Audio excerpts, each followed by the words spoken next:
Welcome. जैसा कि आपको पता है कि जब कोई संख्या होती थी, उस संख्या के जब हम बाएं से उस संख्या की इकाई से बाएं से दाएं जैसे चलते थे, तो हर चरण पर गुणनखंड पिछले गुणक का 1/10 हो जाता था। तो उसी के मद्देनजर रखते हुए हमने पिछले मर्तबे क्या किया था कि एक हमने आयत बनाया हुआ था।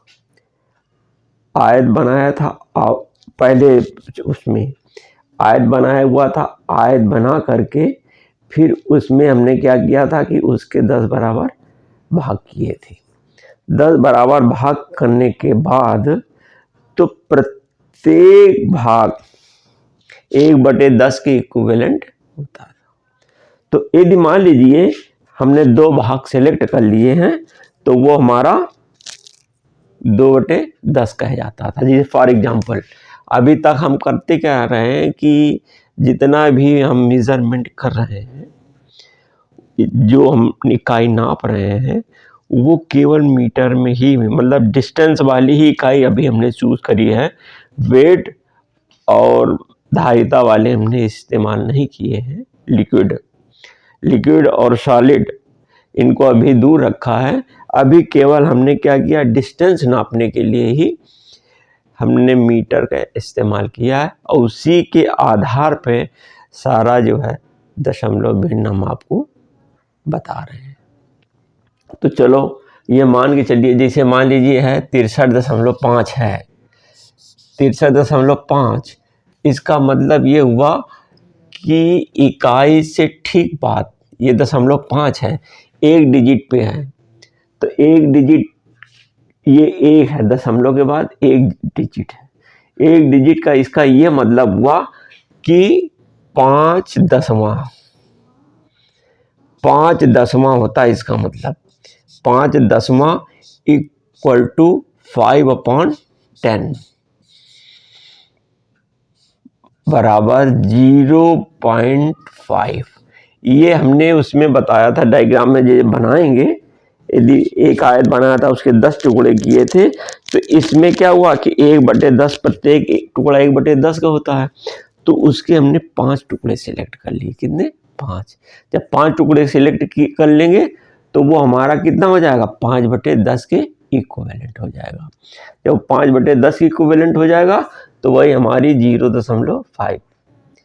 इसी तरीके से यदि अब हम क्या करते हैं कि पहले डिजिट वाला काम खत्म हो गया। अब मान लीजिए कि हम सपोज दैट ये अभी हम मीटर में लिखे दे रहे हैं। ये क्या है? मीटर में है ना। अब मान लीजिए कि जैसे कर दे 63 दशमलव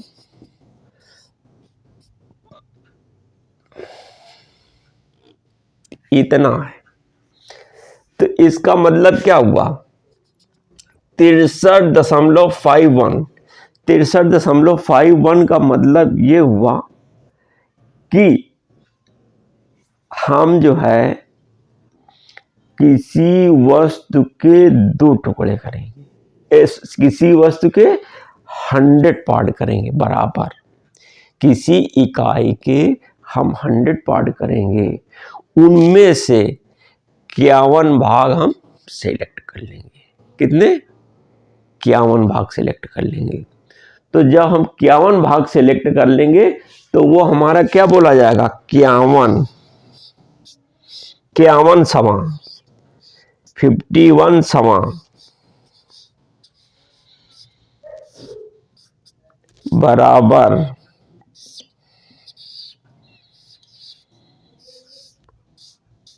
0.51।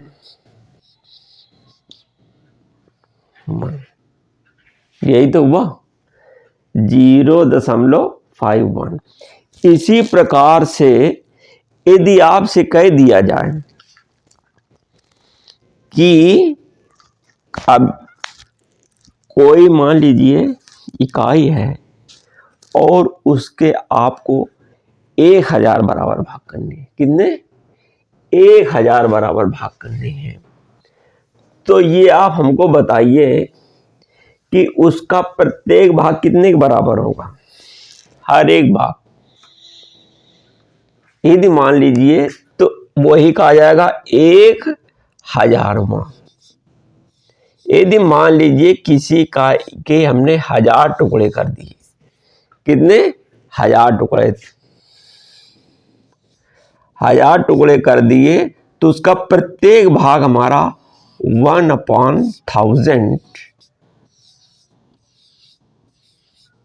बराबर 0.001 के इक्विवेलेंट होगा।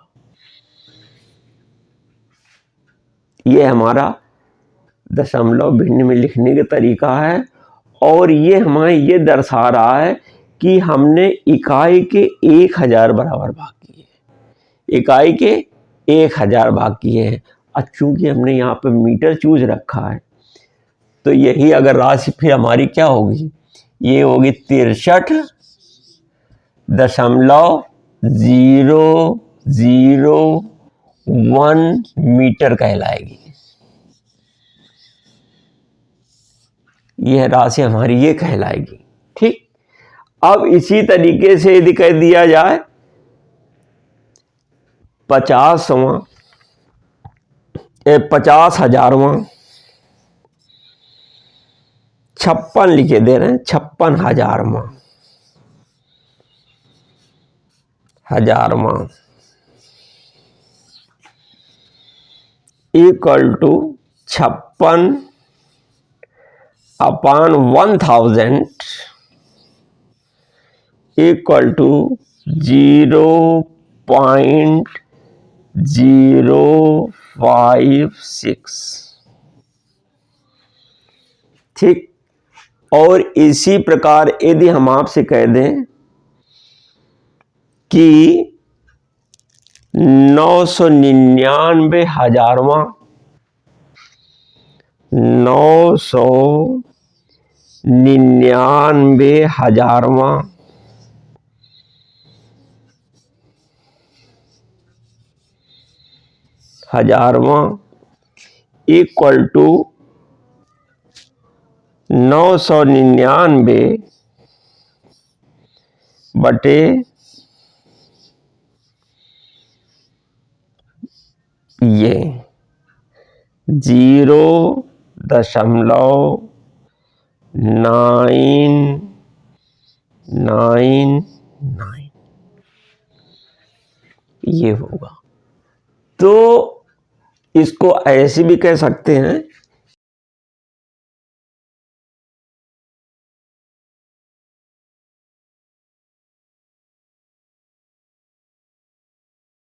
मीटर।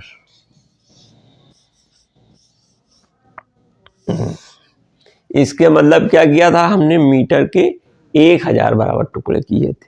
अब चूंकि यहां पर हमने क्या किया है कि ये जो है 100 का ही अभी तक बना रखा है, और नहीं तो इसको हम क्या करते, यदि हम डायग्राम के द्वारा बनाते ना, जैसे हम पिछले टाइम हमने सैकड़े तक की जितनी हमने दिखाई थी पिछले एपिसोड में, कि समय वाले के 100 जिसके टुकड़े किए थे उसमें जो हमने कुछ भाग सिलेक्ट किए थे, तो उसको हमने क्या किया था कि जब 100 वाले में तो दिखाना ईजी था कि चलो भाई 100 हमने बराबर इक्वल खाने बना दिए। अब 1000 बनावें, और यदि सपोज दैट आपको 999 गिनना पड़ेगा, तो जब 999 गिनेंगे तो आपको कितना समय लगेगा, बहुत ढेर सारा समय लगेगा ना। तो उस समय फिर आपको दिक्कत होगी। तो अब चूंकि हम 2 स्टेप चल चुके हैं, हमने 10 का बना दिया, 100 का बना दिया, तो इसी प्रकार हम ये मान के चल रहे हैं कि यदि कोई इकाई है और उसके 1000 बराबर टुकड़े होते, तो 1000 खानों का कितना बड़ा हमारा बोर्ड होता, कितनी बड़ी जगह घेरता, और फिर उसमें से सेलेक्ट करते। या अपने दिमाग में बिठाने के लिए अब सरल हो गया। जब 2 एग्जाम्पल हमने दे दिए हैं, एक 10 का दे दिया, किसी इकाई के 10 टुकड़े किए, और फिर किसी इकाई के 100 टुकड़े किए, तो जैसे ही ये दोनों चीजें आपको मालूम हो गए, उसी के आधार पे आप 1000 का अपने दिमाग में मान लीजिए, कल्पना कर लीजिए और उसी के अनुसार से ये चीज़ आप उसको समझ लीजिए। तो यहाँ पर हमने एक चीज़ ये देखी, और अभी तक हमने आपको किया क्या है कि केवल जो मेजरमेंट किया है वो डिस्टेंस का किया है, और जो वजन वाली वस्तुएं हैं उसका जैसे किलोग्राम है, ग्राम है, सेंटीग्राम है, हेक्टोग्राम है, मिलीग्राम है ना। तो ये जो मिलीग्राम है और ये ग्राम है, किलोग्राम है, इसको नापने के लिए, क्योंकि आजकल हमारे जो पहले क्या होता था, जो वेट होते थे तराजू में हुआ करते हैं। ऐसे तराजू 2 होते थे, डंडी होती थी, 3-3 धागे वाले होते हैं, बीच से ऐसे नाप के अपना करते थे। सारे दुकानदार ऐसे तराजू से अपना तौल के दिया करते थे। तो अब यहाँ तक कि चक्की में भी क्या था कि जब आटा पिसाने जाते थे तो अक्सर यही होता था कि बड़े बड़े बोरे, कनस्टर, बोरी वगैरह जो है ऐसे होती थी, उसके 20 किलो, 10 किलो, 15 किलो, ऐसे जो 20 किलो के बांट होते थे, 10 किलो के होते थे, 5 किलो के होते थे, 2 किलो के होते थे, 1 किलो के होते थे, है ना। और 500 ग्राम के होते थे, 200 ग्राम का, 50 ग्राम का, इतने बांट हुआ करते थे। इतने ही बांट होते थे और उसको एक जो चक्की वाला होता था उसमें जंजीरों से बने हुए थे और दोनों साइड में रख के अपना तौल लेते थे। अब क्या हो गया कि ये जब से आपको ये इलेक्ट्रॉनिक्स वाले आ गए, तो इलेक्ट्रॉनिक्स वाले आने से ये जो आप लोग फिजिकल रूप से किसी नाप तौल का जो आप आइडिया लगाते थे, क्योंकि अब यहाँ पर हम दशमलव लगा दिए, अब हमें इकाई के आगे टुकड़े करने हैं, उसके और छोटी इकाई में जाना है। अब क्योंकि ये जब बहुत छोटी इकाई में जाएंगे तो वो आपको दिखाएं कैसे, क्योंकि सब लोग एक इलेक्ट्रॉनिक्स जो स्टैंड वाले होता है तराजू, उसी में सब लोग नाप करते हैं। यहाँ तक कि सब्जी वाला भी करता है, फल वाला भी करता है, और जनरल स्टोर के भी दुकानों में जाते हैं, मिठाई वाले जाते हैं, एक्सेट्रा। तो सभी जगह सारी नाप तौल अब उस इलेक्ट्रॉनिक आने लगी है। तो जिसकी वजह से वो क्या करता है कि आपने देखा होगा कि दशमलव लिखता है, दशमलव के 3 डिजिट तक के भी नाप करके दे देता है। अब ये फिजिकल है, तो चूंकि हम लोग जब इंटरमीडिएट में हुआ करते थे तो ये बारीक जो नाप तौल हुआ करती थी, तो जो हम वैल्यूमेट्रिक एनालिसिस के जब समय प्रैक्टिकल करते थे केमिस्ट्री में, तो उस समय वेइंग रूम हुआ करता था। तो वेइंग रूम में होता था, तो वहीं पे हमको जो सब्सटेंस दिया जाता था उसको हमें नाप तौल करनी होती। तो वो बहुत छोटा सा पुड़िया में दे दिया जाता था कि आप जाइए, इसी से आप सोल्यूशन बनाइए। जाते थे तो वहाँ पे होता क्या था कि एक ऐसा कमरा होता था, वेइंग रूम जो बोला जाता था, वो चारों तरफ से बंद होता था, उसमें एयर जाने का कोई भी साधन नहीं पकड़ता, कोई भी साधन नहीं होता था, और दरवाजा भी बंद कर लिया जाता था। उसके अंदर जो तराजू होता था जो दोनों साइड के होते थे, और उसी में जो है क्या होता था कि वो ग्लास से ढका होता था, और उसमें जो है हम लोगों से घर से हम लोग खरीद के लाते थे वेइंग बॉक्स। छोटा सा डिबिया होता, जैसे काजल की सी डिबिया होती ना, ठीक वैसे ही है, उसमें मिलीग्राम, ग्राम, तो ये सारे उसमें होते थे। वो एल्युमिनियम की हल्की हल्की पन्नी होती थी, इतना वेट होता था, और राइडर भी होता था, और नाप करने के लिए जिसको ऊपर की डंडी में चढ़ाते थे उसकी वैल्यू अलग होती थी।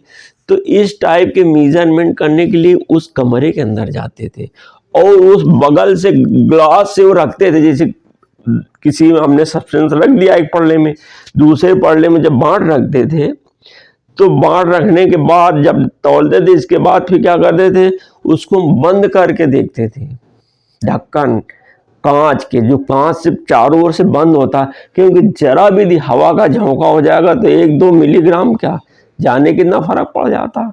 नाप तौल में बहुत फर्क पड़ता है। हवा का जरा भी सुरसुरा रही हवा उतने ही में जाने कितना मिलीग्राम तो आपके कुरेट आएगा ही नहीं। तो इसलिए उसको हम कांच के बक्से में ही बंद करके रखते थे और नापते थे तुरंत उसके हम ढक्कन भी बंद कर देते। उसमें इतना हवा का प्रभाव पड़ता है, थोड़ा सी यदि हवा इधर हो गई तो नाप बिल्कुल सही नहीं होगी। तो आप समझ लीजिए इतनी बारीक नाप करनी होती है। तो जो बिंग बॉक्स होता है वो बहुत छोटा, बहुत सस्ता मिलता है। जितनी आपके ये स्टेशनरी की दुकानें होती हैं इसमें कि बुक सेलर्स वगैरह पे, तो वहाँ पे आप जाइएगा, वहाँ पे ले लीजिएगा। कहते हमें बिंग बॉक्स चाहिए तो उसमें समझ में आ जाएगा कितने छोटे छोटे इकाई नापने के लिए सब उसमें बने हुए हैं। तो बड़े आराम से जो है आपको आभास हो जाएगा कि अमुक वस्तु कितनी वेट की हो सकती है, कितना वेट नापा जा सकता है। और वो क्या होता है उसके लिए जो है हमने बता दिया है कि केमिकल बैलेंस होता है ना, रासायनिक तुला जिसको बोलते हैं, उसी के द्वारा हम उसका मेजरमेंट करते हैं, तौल करते हैं। और एयर को हटा, मतलब एयर बाधित भी होना चाहिए वो हमारा इंस्ट्रूमेंट जहाँ रखा हो, जहाँ पे हम लोग नाप रहे हैं। तो इन सब का ध्यान रखना पड़ता है। इतनी बारीक नाप तौल होती है। अगर कहीं हो सकेगा हमें कहीं किसी लाइब्रेरी उसमें जाएंगे लैबोरेटरी में, तो अगर उसका मेजरमेंट करके दिखाएंगे और हो सकता है कि उसके लिए हमें सूट करनी मिल जाए, तो हम आप लोगों की सेवा में ज़रूर दिखाएंगे वो एपिसोड। कोशिश करेंगे कि हम किसी लैबोरेटरी में जाएं, स्वयं तौलें और तौल करके फिर हम आप लोगों को दिखाएं, तो उससे आपको बोध हो जाएगा। तो एक काम और करिए कि हम ये दशमलव जो पढ़ा रहे हैं, तो इस दशमलव को पढ़ने के लिए आपको एक काम करना पड़ेगा कि ये जो हमारा ये चार्ट है, जो प्रैक्टिकल वाली कक्षा हमारी है, उस वाली क्लास को बार बार से देखिएगा तभी बोध होगा। क्योंकि दशमलव पढ़ने के लिए प्रैक्टिकल का होना अति आवश्यक है। इसलिए इस क्लास को बार बार पढ़ेंगे तो और आपको क्लियर होगा। तो आपसे आग्रह है कि आप इसको पढ़ें। आग्रह क्या, सुझाव है, ये आपको बहुत कुछ मदद करेगा पढ़ाई में। तो हमारी प्रैक्टिकल क्लास ज़रूर पढ़ें और पढ़ने के बाद फिर आप हमारा ये वाला एपिसोड भी देखें। तो जब दोनों एक साथ करेंगे, ये एपिसोड भी देखेंगे, प्रैक्टिकल क्लास भी पढ़ेंगे, तब आपको ज़्यादा समझ में आएगा। बाय।